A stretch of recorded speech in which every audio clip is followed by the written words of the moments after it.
আজ আমরা জানব আমাদের দেশের সবচেয়ে গর্বের ইতিহাস, মুক্তিযুদ্ধ, কিভাবে বাঙালিরা অন্যায়ের বিরুদ্ধে রুখে দাঁড়িয়েছিল, কিভাবে ৯ মাসের সংগ্রামে আমরা পেয়েছি স্বাধীন বাংলাদেশ। চলো সহজভাবে শুরু করি আমাদের মুক্তিযুদ্ধের গল্প। অধ্যায় ৩, আমাদের মুক্তিযুদ্ধ। এক যুদ্ধের সূচনা। মজলুম জননেতা Maulana Abdul Hamid Khan Bhashani, Bangabandhu Sheikh Mujibur Rahman, Syed Nazrul Islam, Tajuddin Ahmad, captain M Mansur Ali, M Kamaruzzaman. ১৯৭১ সালের মহান মুক্তিযুদ্ধ বাঙালি জাতির ইতিহাসে একটি অত্যন্ত গৌরবময় ঘটনা। মুক্তিযুদ্ধের মাধ্যমে আমরা লাভ করেছি আমাদের এই প্রিয় দেশ বাংলাদেশ।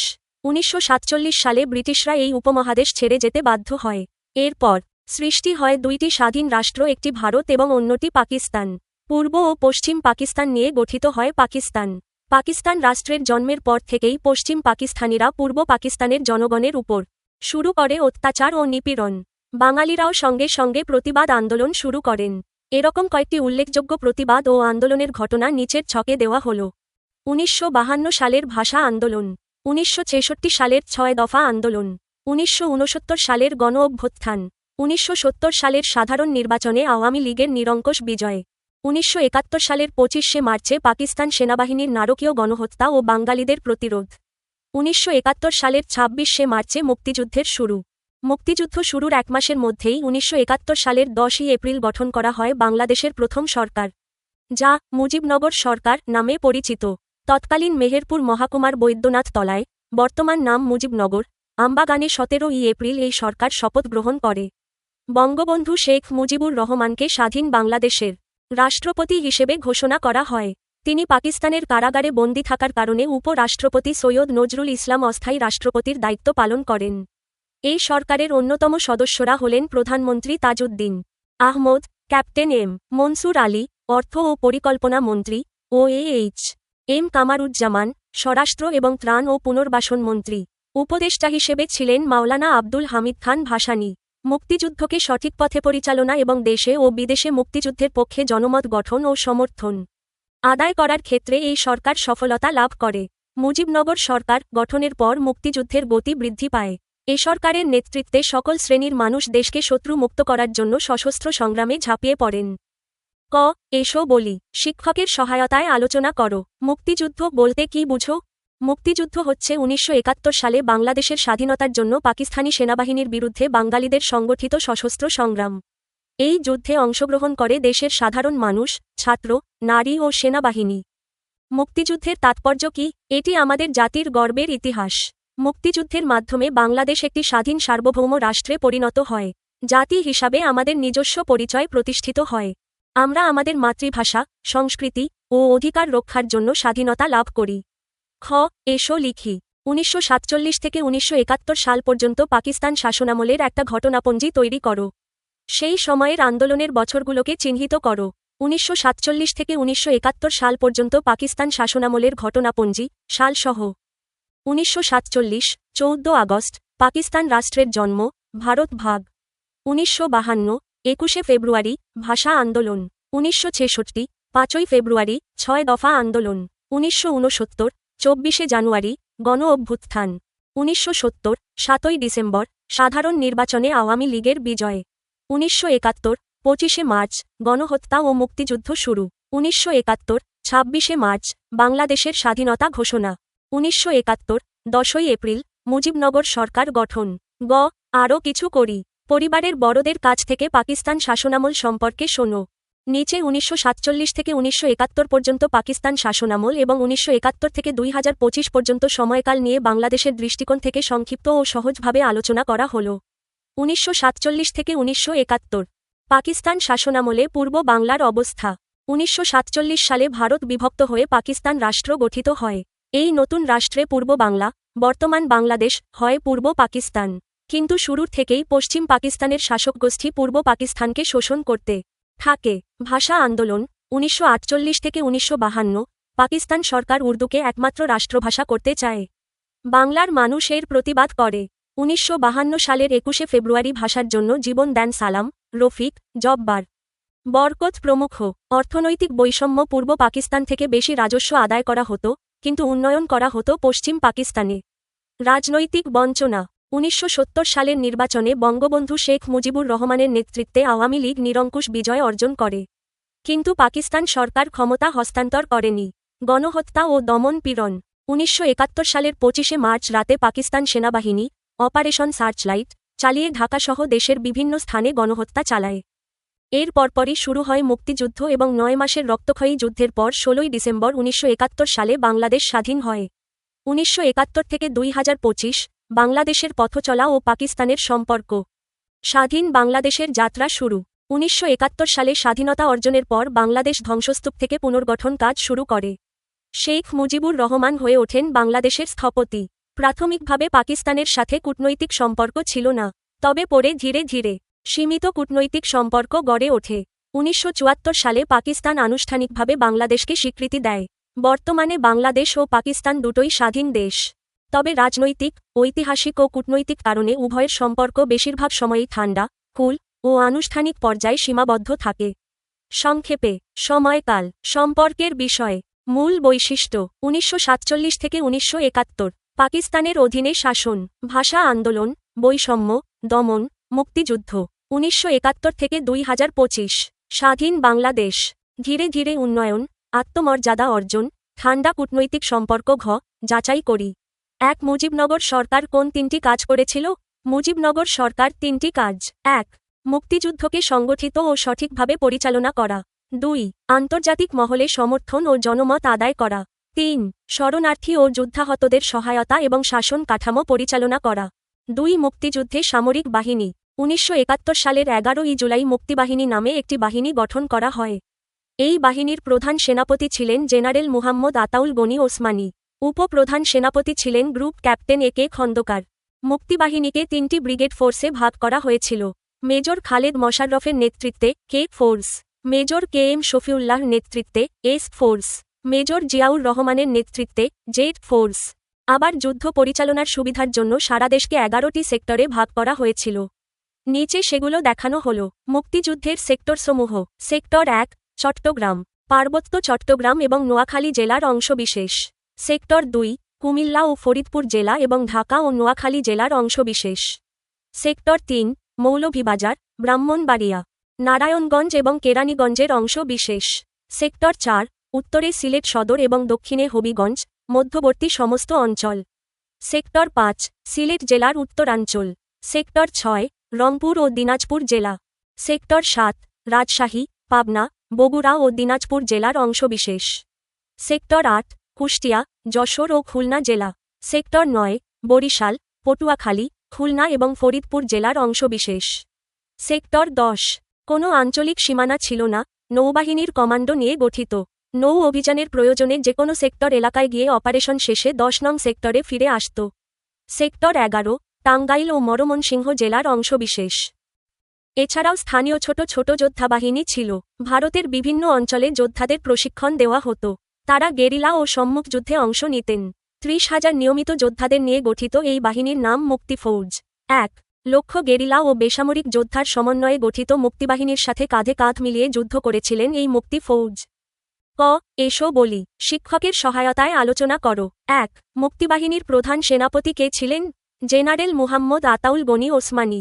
2 বাংলাদেশকে কেন 11টি সেক্টরে ভাগ করা হয়েছিল?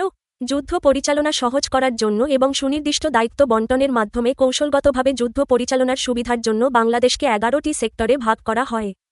3 তোমাদের অঞ্চলটি কোন সেক্টরের অধীনে ছিল? সেক্টর 1 চট্টগ্রাম। 4 সেক্টর 10-এর প্রধান কাজ কী ছিল? সেক্টর 10 ছিল একটি নৌ কমান্ডো বাহিনী।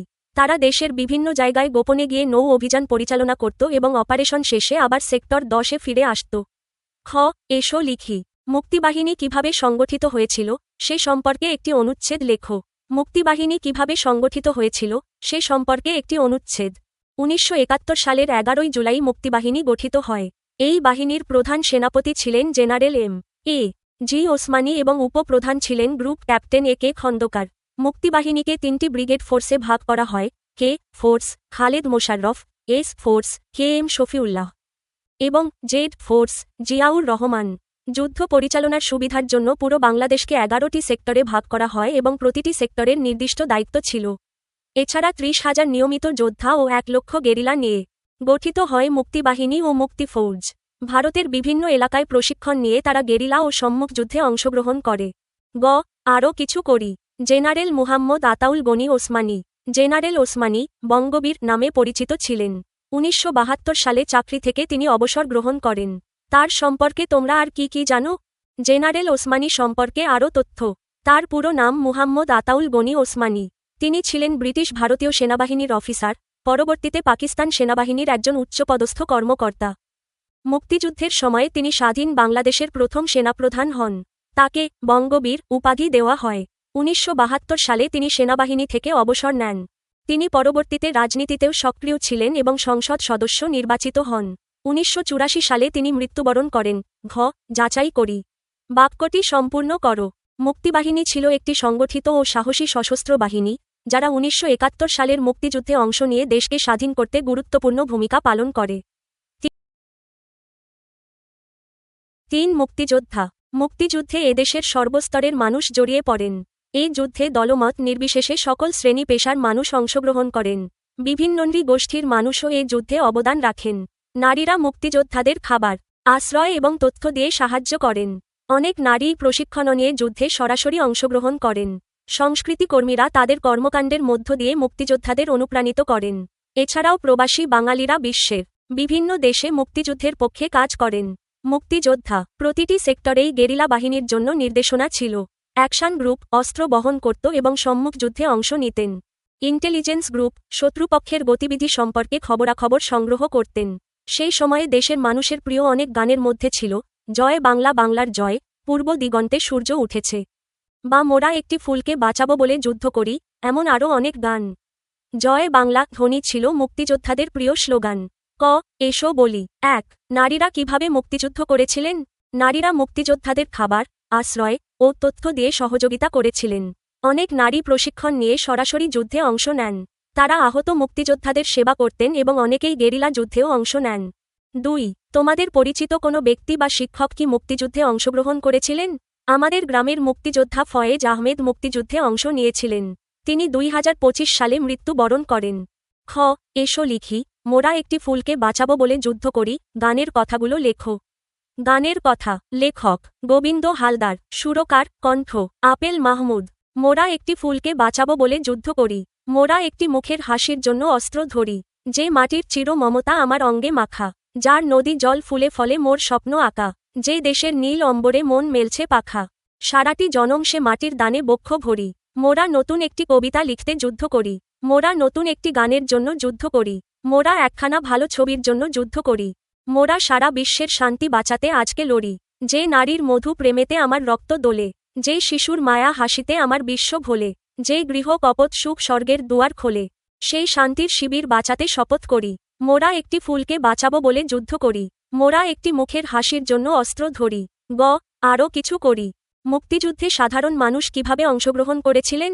একক উদ্ধৃতি চিহ্ন। একটি নমুনা উত্তর নিচে দেওয়া হল। বাংলাদেশের স্বাধীনতা অর্জনে এদেশের সাধারণ মানুষ খুব গুরুত্বপূর্ণ ভূমিকা রেখেছেন। এদেশের সাধারণ মানুষ নানাভাবে মুক্তিযোদ্ধাদের সহযোগিতা করেছেন। কেউ সরাসরি সম্মুখ যুদ্ধে অংশগ্রহণ করেছেন, অনেকেই গোপনে মুক্তিযোদ্ধাদের সাহায্য করেছেন, অনেক নারী প্রশিক্ষণ নিয়ে সম্মুখ যুদ্ধে অংশগ্রহণ করেছেন। এদেশের মানুষ জীবনের ঝুঁকি নিয়ে মুক্তিযোদ্ধাদের পাশে দাঁড়িয়েছেন। খাদ্য, আশ্রয় এবং অন্যান্য প্রয়োজনীয় জিনিস দিয়ে তারা মুক্তিযোদ্ধাদের যুদ্ধ করতে প্রেরণা জুগিয়েছেন।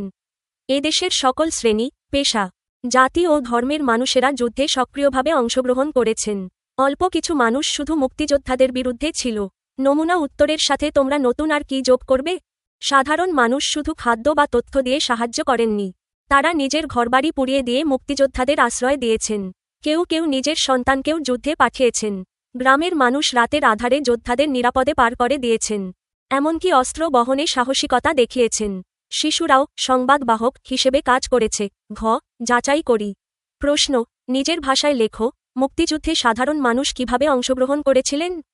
মুক্তিযুদ্ধে সাধারণ মানুষ গুরুত্বপূর্ণ ভূমিকা রেখেছিলেন। তারা মুক্তিযোদ্ধাদের খাবার, আশ্রয় ও তথ্য দিয়ে সাহায্য করতেন। অনেকে সম্মুখ যুদ্ধে অংশগ্রহণ করেন। নারীরা প্রশিক্ষণ নিয়ে অস্ত্র হাতে যুদ্ধে যান। দেশের কৃষক, শ্রমিক, ছাত্রছাত্রী সবাই মিলেই এই যুদ্ধ চালিয়ে যান। তারা জীবনের ঝুঁকি নিয়ে দেশকে স্বাধীন করতে পাশে দাঁড়ান। ৪ পাকিস্তানি বাহিনীর গণহত্যা। 1971 সালের 25শে মার্চ রাতে প্রেসিডেন্ট ইয়াহিয়ার নির্দেশে পাকিস্তানি সেনাবাহিনী রাজারবাগে পুলিশ লাইন্স, পিলখানা ইপিআর সদর দপ্তর, ঢাকা বিশ্ববিদ্যালয়ের আবাসিক হল ও শিক্ষকদের বাসভবন সহ ঢাকা শহরের বিভিন্ন স্থানে একযোগে আক্রমণ করে। এই সময় রাজারবাগে পুলিশ লাইন্সের পুলিশ সদস্যরা প্রতিরোধ গড়ে তোলেন, কিন্তু হানাদার বাহিনীর আধুনিক অস্ত্রের আক্রমণে তারা টিকে থাকতে পারেননি। সেই ভয়াল রাতে হানাদার বাহিনী দেশের অন্যান্য বড় বড় শহরেও আক্রমণ করে। তারা শিক্ষক, শিক্ষার্থী, পুলিশ ও ইপিআর সদস্যসহ অসংখ্য নিরীহ বাঙালি জনগণকে হত্যা করে। পাকিস্তানি সেনাবাহিনী এই আক্রমণের নাম দিয়েছিল অপারেশন সার্চলাইট। ওই রাতেই বঙ্গবন্ধু শেখ মুজিবুর রহমানকে গ্রেফতার করা হয়। 26শে মার্চ তারিখে মেজর জিয়াউর রহমান চট্টগ্রামের কালুরঘাট বেতার কেন্দ্র থেকে বাংলাদেশের স্বাধীনতা ঘোষণা করেন। এরপর তিনি 27শে মার্চ তারিখে বঙ্গবন্ধু শেখ মুজিবুর রহমানের পক্ষে আবারও স্বাধীনতার ঘোষণা দেন। শুরু হয় মুক্তিযুদ্ধ। 9 মাসের মুক্তিযুদ্ধে 30 লক্ষ মানুষ শহীদ হন। 1 কোটির বেশি মানুষ তাদের ঘর বাড়ি ছেড়ে প্রাণের ভয়ে ভারতে আশ্রয় নেন। পাকিস্তানি সেনাবাহিনী কর্তৃক বাংলাদেশে সংঘটিত নির্মম গণহত্যায় নিহতদের স্মরণে প্রতিবছর 25শে মার্চ জাতীয় গণহত্যা দিবস পালন করা হয়। এদেশের কিছু মানুষ মুক্তিযুদ্ধের বিপক্ষে অবস্থান নেয়। তারা শান্তি কমিটি, রাজাকার, আল বদর, আল শামস নামে বিভিন্ন কমিটি ও সংগঠন গড়ে তোলে। মুক্তিযুদ্ধের শেষের দিকে ডিসেম্বর মাসে পাকিস্তানি হানাদার বাহিনী এদেশকে মেধাশূন্য করার পরিকল্পনা করে। 10ই ডিসেম্বর থেকে 14ই ডিসেম্বরের মধ্যে তারা আমাদের অনেক গুণী শিক্ষক, শিল্পী, সাংবাদিক, চিকিৎসক এবং কবি সাহিত্যিকদের ধরে নিয়ে হত্যা করে। তাদের স্মরণে প্রতিবছর 14ই ডিসেম্বর শহীদ বুদ্ধিজীবী দিবস পালন করা হয়। শহীদ বুদ্ধিজীবীরা হলেন সাংবাদিক শহীদ সাবের, দানবীর রণদা প্রসাদ সাহা, ধীরেন্দ্রনাথ দত্ত, সাংবাদিক সেলিনা পারভিন, সঙ্গীতজ্ঞ আলতাফ মাহমুদ, চিকিৎসক আলিম চৌধুরী, অধ্যাপক মুনির চৌধুরী প্রমুখ। স্বাধীনতার পর দেশের এই সূর্য সন্তানদের পাওয়া যায় রায়ের বাজার বদ্ধভূমিতে। এসো বলি, মুক্তিযুদ্ধের শেষের দিকে পাকিস্তানি বাহিনী কেন এদেশের বুদ্ধিজীবীদের হত্যা করেছিল শিক্ষকের সহায়তায় আলোচনা করো। প্রশ্ন: মুক্তিযুদ্ধের শেষের দিকে পাকিস্তানি বাহিনী কেন এদেশের বুদ্ধিজীবীদের হত্যা করেছিল? কারণ পাকিস্তানি বাহিনী চেয়েছিল স্বাধীন বাংলাদেশ যেন নেতৃত্বশূন্য হয়। তারা বুদ্ধিজীবীদের হত্যা করে দেশের ভবিষ্যৎ নেতৃস্থানীয় শিক্ষক, সাহিত্যিক, সাংবাদিক ও চিকিৎসকদের মেধা ধ্বংস করতে চেয়েছিল। এসো লিখি। বিষয়বস্তু 2 ও 4 এর আলোকে নিচের ছকটি পূরণ করো। ছক পূরণ: মুক্তিযুদ্ধের পক্ষের বাহিনী, মুক্তিযুদ্ধের বিপক্ষের বাহিনী। মুক্তিবাহিনী, রাজাকার, মুক্তি ফৌজ, আলবদর, গেরিলা বাহিনী, শান্তি কমিটি, আল শামস, আরও কিছু করি। এখানে কয়েকজন শহীদ বুদ্ধিজীবীর ছবি দেওয়া আছে। তারা কে কোন ক্ষেত্রে বিখ্যাত ছিলেন তা খুঁজে বের করো। বুদ্ধিজীবীরা কোন ক্ষেত্রে বিখ্যাত ছিলেন? নাম, ক্ষেত্র, ছবি। অধ্যাপক গোবিন্দচন্দ্র দেব, দর্শনের অধ্যাপক। তিনি ঢাকা বিশ্ববিদ্যালয়ের দর্শন বিভাগের অত্যন্ত জনপ্রিয় শিক্ষক ও বিখ্যাত দার্শনিক ছিলেন। অসাম্প্রদায়িক ও মানবতাবাদী এই শিক্ষককে 1971 সালের 25শে মার্চ কালরাত্রিতে জগন্নাথ হলের আবাসিক কোয়ার্টারে হত্যা করা হয়। অধ্যাপক মুনির চৌধুরী, বাংলা ভাষার অধ্যাপক ও নাট্যকার। তিনি ছিলেন প্রখ্যাত শিক্ষাবিদ, নাট্যকার ও ভাষাবিজ্ঞানী। তার বিখ্যাত নাটকগুলোর মধ্যে কবর ও রক্তাক্ত প্রান্তর অন্যতম। 14ই ডিসেম্বর তাকে ধরে নিয়ে যাওয়া হয়। অধ্যাপক জ্যোতির্ময় গুহঠাকুরতা, ইংরেজির অধ্যাপক, ঢাকা বিশ্ববিদ্যালয়ের ইংরেজি সাহিত্যের প্রথিতযশা এই অধ্যাপককে 25শে মার্চ রাতে গুলি করা হয় এবং চিকিৎসাধীন অবস্থায় পড়ে তিনি মারা যান। অধ্যাপক রাশিদুল হাসান, বাংলা ভাষার অধ্যাপক। তিনি ঢাকা বিশ্ববিদ্যালয়ের ইংরেজি বিভাগের অধ্যাপক ছিলেন। যুদ্ধের শেষ সময়ে 14ই ডিসেম্বর তাকে অপহরণ করে রায়ের বাজার বদ্ধভূমিতে হত্যা করা হয়। সাংবাদিক সেলিনা পারভিন, সাংবাদিকতা ও সম্পাদনা। তিনি ছিলেন শিলালিপি পত্রিকার সম্পাদক এবং একজন নির্ভীক সাংবাদিক। বুদ্ধিজীবী হত্যাকাণ্ডের শিকার নারীদের মধ্যে তিনি অন্যতম।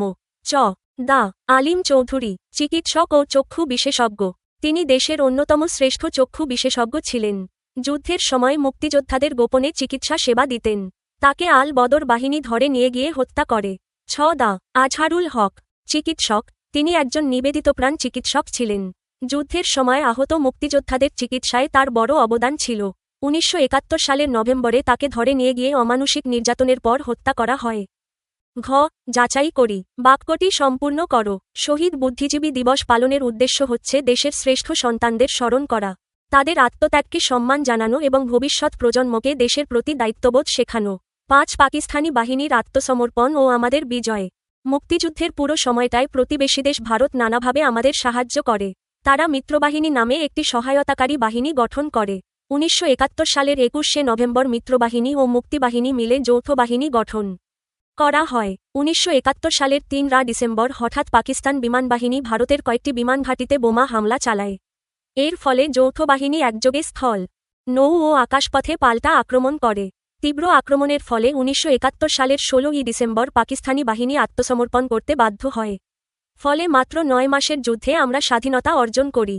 ঢাকায় পাকিস্তানি সেনাবাহিনীর আত্মসমর্পণ। ঢাকার রেসকোর্স ময়দানে যৌথবাহিনীর পক্ষে লেফটেন্যান্ট জেনারেল জগজিৎ সিং আরোরা এবং পাকিস্তানের পক্ষে লেফটেন্যান্ট জেনারেল নিয়াজি আত্মসমর্পণ দলিলে স্বাক্ষর করেন। সাথে ছিলেন মুজিবনগর সরকারের প্রতিনিধি, মুক্তিবাহিনীর উপপ্রধান সেনাপতি group captain A K. Khandakar. Racecourse ময়দানে খোলা আকাশের নিচে একটি টেবিলে এই আত্মসমর্পণ স্বাক্ষরিত হয়। বন্দী করা হয় 93,000 পাকিস্তানি সৈন্যকে। এর মধ্য দিয়ে আমাদের সত্যিকারের বিজয় অর্জিত হয়। প্রতিবছর 16 ডিসেম্বর আমরা বিজয় দিবস পালন করি। এসো বলি। মাত্র 9 মাসের যুদ্ধে বাঙালি জাতি কিভাবে বিজয় অর্জন করেন শিক্ষকের সহায়তায় আলোচনা করো। যে বিষয়গুলো নিয়ে আলোচনা করবে সেগুলো হল আলোচনা। মাত্র 9 মাসের যুদ্ধে বাঙালি জাতি কিভাবে বিজয় অর্জন করে। সামরিক বাহিনী। 1971 সালের 11 জুলাই মুক্তিবাহিনী গঠিত হয়।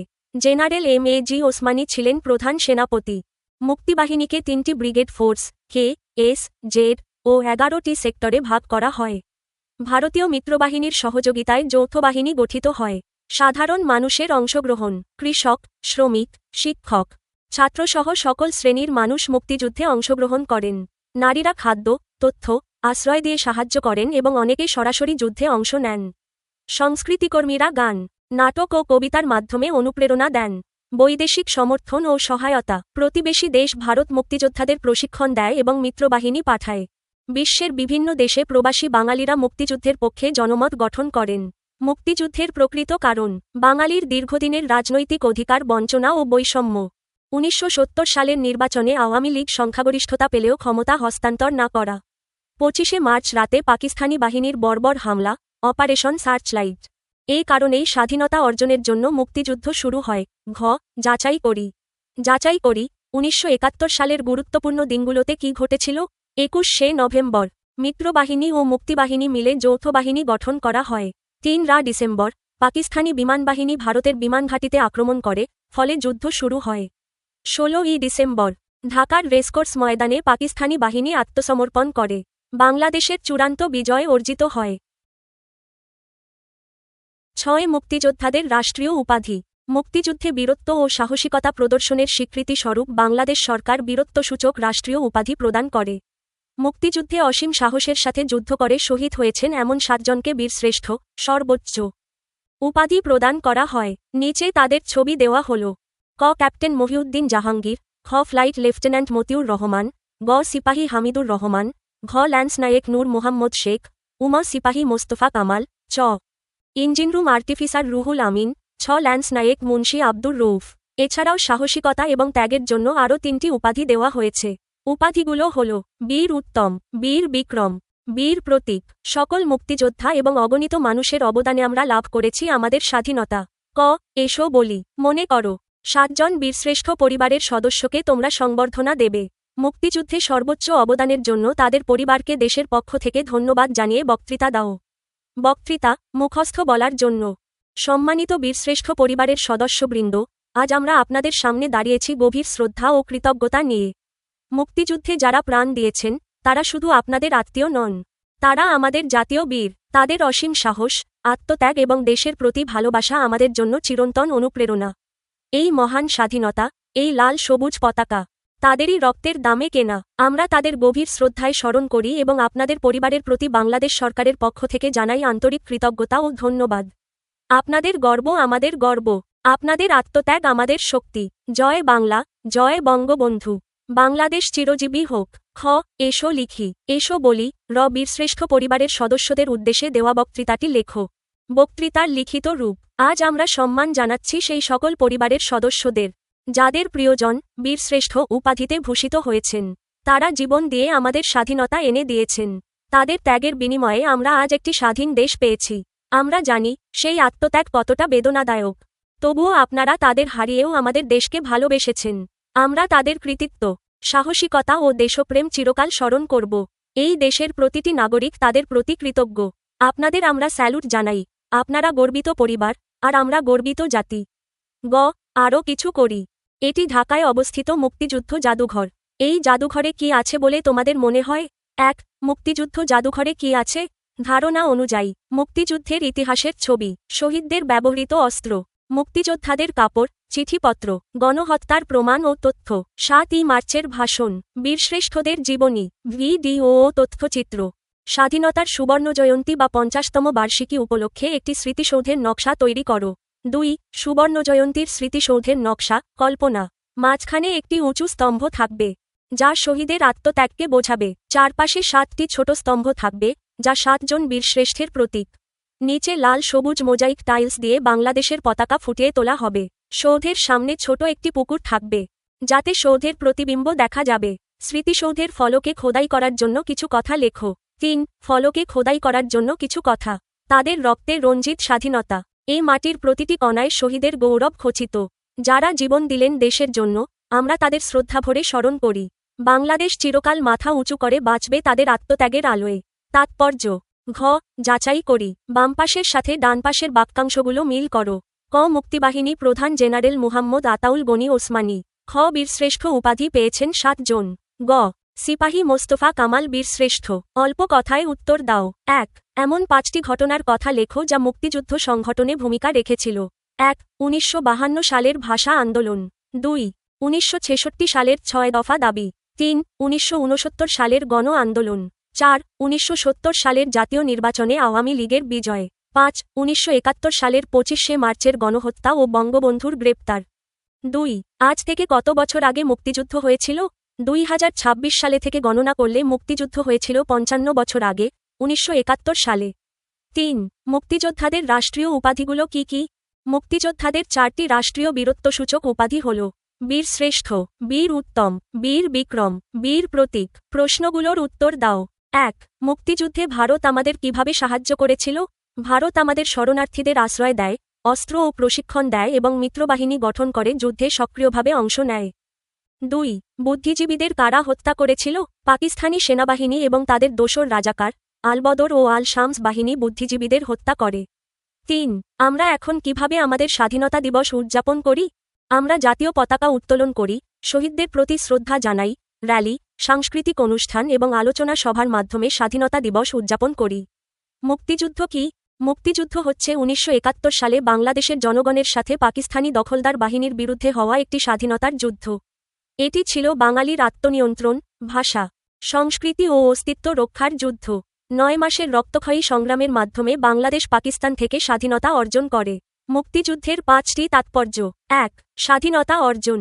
বাংলাদেশ একটি স্বাধীন ও সার্বভৌম রাষ্ট্র হিসেবে আত্মপ্রকাশ করে। ২. জাতীয় পরিচয়ের সৃষ্টি। বাঙালির নিজস্ব ভাষা, সংস্কৃতি ও জাতিসত্তা স্বীকৃতি পায়। ৩. মানবাধিকারের প্রতিষ্ঠা। শোষণ ও বঞ্চনার বিরুদ্ধে রুখে দাঁড়ানোর অধিকার প্রতিষ্ঠিত হয়। ৪. আন্তর্জাতিক স্বীকৃতি। বাংলাদেশ আন্তর্জাতিকভাবে স্বীকৃতি লাভ করে এবং জাতিসংঘের সদস্য হয়। ৫. জাতীয় ঐক্য ও সাহসিকতার উদাহরণ। সব শ্রেণী পেশার মানুষ ঐক্যবদ্ধ হয়ে দেশপ্রেম ও আত্মত্যাগের অনন্য দৃষ্টান্ত স্থাপন করেন। আপনারা আমাদের ভুলগুলো কমেন্টে জানাতে পারেন। যদি উপকৃত হন, তবে সাবস্ক্রাইব করুন, ভিডিওটি শেয়ার করুন এবং বন্ধুদের সঙ্গে জানিয়ে দিন। আমাদের আয়োজন এমনভাবে পরিকল্পনা করা হয়েছে যাতে শিক্ষার্থীরা কোনো গাইড বই ছাড়াই নিজস্বভাবে আনন্দের সঙ্গে শিখতে পারে এবং জ্ঞান অর্জন করতে পারে। ধন্যবাদ।